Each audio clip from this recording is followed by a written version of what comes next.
If you've been on the internet for pretty much any length of time, really, you probably do know that whenever there are two games of the same genre and with the same camera angle for some reason, their player bases are gonna hate each other. And trust me, I know a lot about this kind of a flame war since I'm neck deep in this salt mine. But today I won't be talking about the age-old question of League of Legends versus Dota. Today I'll talk about the World of Tanks versus War Thunder.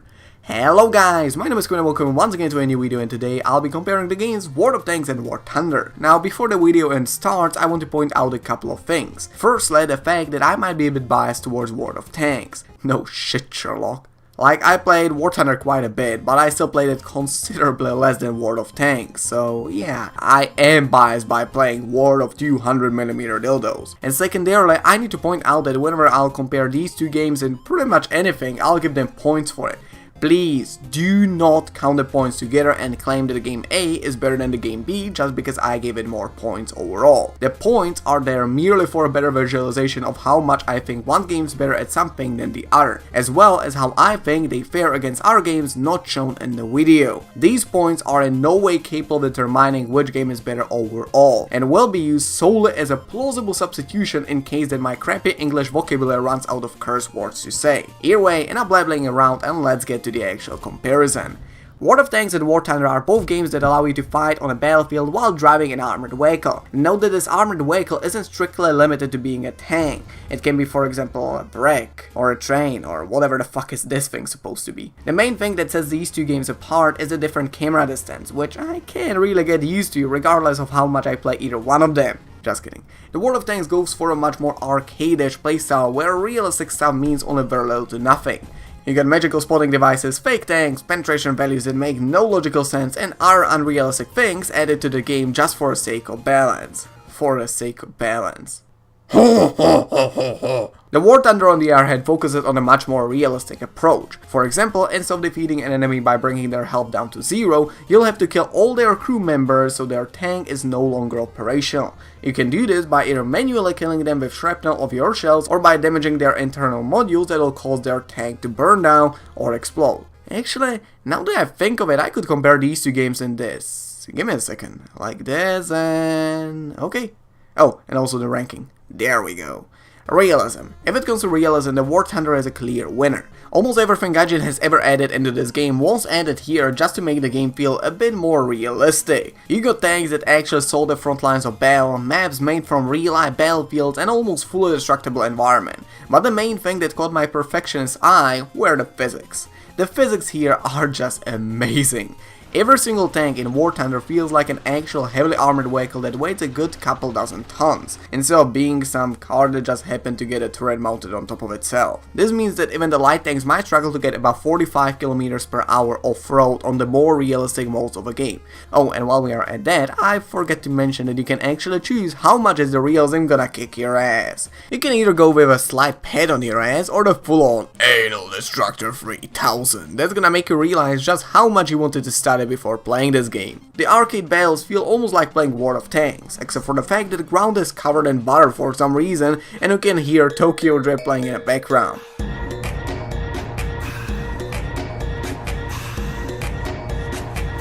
Realistic mode is pretty much the same, but the physics here are already realistic, and you get no magical spawning device. Lastly, you get the simulator battles, which I wouldn't dare entering without a gallon of lube and a rope to hang myself on after shooting a teammate for a 30 fucking time during a single match just because, hey, he was a yellow fucking panda, which means that he's apparently Russian now. Like, what kind of shit is that? World of Tanks has got only two things right if it comes to realism: the Russian bias and the fat-ass Americans. I didn't mean it like that, guys. Please. Don't leave me. Second, what's the first thing that you notice on a good porn? Is it the actress, the website, the brand, or the quality? That's what I thought. If it ain't got some fake asses in it, it ain't gonna plague my hard disk. Why do you think I play League of Legends? But on the other hand, I also doubt that you would like to watch porn at 480p, so guess that the graphics are also quite important. If it comes to the graphics, both these games are at a fairly similar level, with the only difference being the fact that World of Tanks uses a new Core 3D engine. This engine allows Wargaming to implement far better graphics into the game, while the game takes just as much of your GPU as it did before. In other words, this means that Wargaming are no longer limited by toasters spontaneously blowing up after every single graphical update they put into the game, and so they can freely experiment and update came constantly. We can actually see some of these changes already happening, as the update that introduced Core brought a few map redesigns with it. And man, just look at them. They look more stunning than the neckbeard with fedora, m'lady.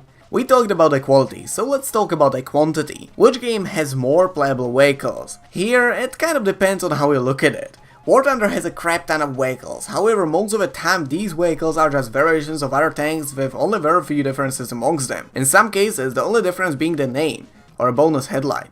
In World of Tanks we don't even have headlights. Still though, in World of Tanks we solve this kind of bullshit with simply buying a new module. Wow, such innovation, much Belarusian, very effective, wow. So we get less vehicles in the game overall, but on the other hand you can play more tanks that actually differ from one another in terms of gameplay, as with the power of historical necros and microtransactions on their side, Wargaming added whole fucking tank trees made of fake tanks into the game. I'm not even kidding about that, the FT literally stands for fake tanks. Now, having fake tanks in the game is, in my opinion, actually not that bad, because without them Wargaming would soon run out of tanks that they could add into the game. In fact, they already ran out of them long ago and started adding blueprint tanks into the game. We all know which ones I'm talking about. But honestly said, you wouldn't even notice that those tanks are fake, as most of them are not too far-fetched. They just got an unrealistic module, usually a thread, added onto them. Great example of that would be the E100 series, from which only the whole armor was ever real. As past World War II, the British forces were capable of finding only said whole armor and nothing else but that. They were able to find some blueprints as well, but they only solidified the E100 as E100 series, meaning that there was supposed to be more than just one type of E100 tank. And that's exactly what we got in World of Tanks. Multiple E100s, each of which with a different thread, different gun, and filling different role. None of these tanks was ever real, but they are what could have been real, and just a simple change of their thread makes them completely different in terms of gameplay. Now, this brings me to another point, the gameplay. If it comes to the gameplay, it's once again all about your personal preference, but I would still recommend you World of Tanks over War Thunder. Why? Well, World of Tanks is not a fucking one-shot simulator. In the whole world of gaming, there's nothing more rage-inducing than a one-shot. I myself started closing the game with an Alt F4 after a week of playing it, and trust me, you're gonna do the same unless you absolutely love the realism it has. Yeah, sure, you could argue that the FPS games, or Dark Souls for example, have one-shots as well, but listen up boy. Dark Souls, and other difficult games obviously, are mostly focused on PvE gameplay. This means that you are fighting enemies, bosses with predictable attack patterns. Hence the get good phrase, as you can simply learn them and beat those bosses. Even the PvP portion of the game has such long wind-up times for attacks that it's rather easy to dodge them. Well, if your reflexes are fast enough, that is. In War Thunder, you fight players that are firing their guns at you. They can literally just click and you'll be dead. No wind-up time, no warning, just happy little explosions. Sure, you get one-shots in FPS games as well, but here it serves as a testament of your skill. It's mostly a reward for hitting something as small as a player's head, or for using a soon-to-be nerf pocket fucking disintegrator. But in War Thunder, you can be killed pretty much regardless of where the enemy hits you. Just look at this shit. Look at it. Oh, and also in FPS games, you won't be a fucking cripple after surviving a hit. Sure, I like the fact that I survived for once, but now I've got to wait 15 fucking seconds for my gun to shift his balls by 20 centimeters in order to replace the fucking driver. Alright, now that my baby rage is over, let's give the War Thunder some thumbs up, shall we? Well, the War Thunder is one of the most innovative and original games I've seen out there. It's not only a tank simulator game, which alone makes it really rare, but it is also a multiplayer simulator game on top of that, which makes it even rarer. Rare. But mainly what makes it even than that are the planes. Gaijin combined both air combat and ground combat into one hyper-realistic game, and as if that wasn't enough already, they are also planning to add naval combat. Good luck catching up on that, Wargaming. But now to the most important question of the video. Which one of these games is better?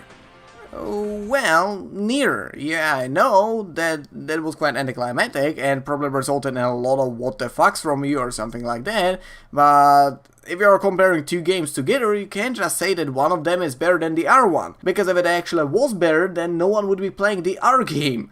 Just take for example League of Legends and Dota. If you were actually trying to compare them and said for example that League of Legends is better, why the fuck are there people still playing Dota 2? Wouldn't it be like, you know, dead game? Still though, since I haven't exactly said which one of these two games is better, allow me to make something like a final verdict in case you are still uncertain about which one of these two games to pick. Why just one of them? Well, each of them is grindier than today's YouTube algorithm, so yeah. Now, do you want to play a highly competitive game with well-balanced tanks, physics, and a community that doesn't suck a huge challenge long? Well, if you said yes to any of that, you definitely aren't looking for World of Tanks. Neither are you for War Thunder, but I'm talking about World of Tanks right now. World of Tanks is a simplistic game that allows you to play with a bunch of random strangers from all around the globe that are probably only good for dying and then blaming you for it.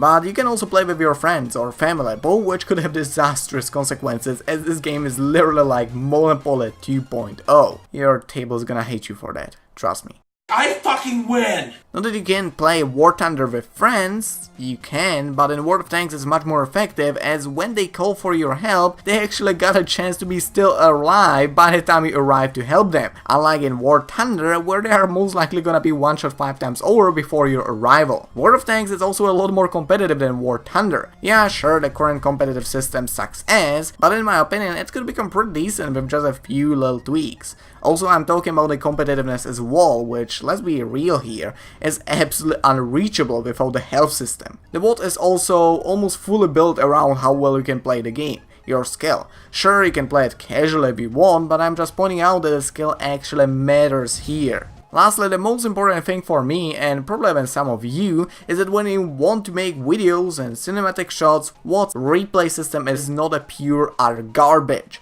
You can actually control the camera over here, and you can even make the replay look as if you are playing it without any mods. Sadly, for free cam, you still need a mod, so yeah. But now to the War Thunder. War Thunder is a game that I would recommend only if one of your friends already plays it, or if you are some kind of a die-hard fan of simulator and / or World War II games. Like, it's not that bad to play alone, it can be played casually if you want to, but if you want to play it casually, you literally got World of Tanks, which is way better at being a filthy fucking casual game. Most of the players playing this game, however, got neither of the aforementioned qualities, and they still play it, so it's a matter of taste, I guess. But there's still one last thing, because of which you might choose War Thunder over World of Tanks, and this is the fact that it combines all types of combat into one instead of giving you 3 different games. This gives it sort of a unique feeling.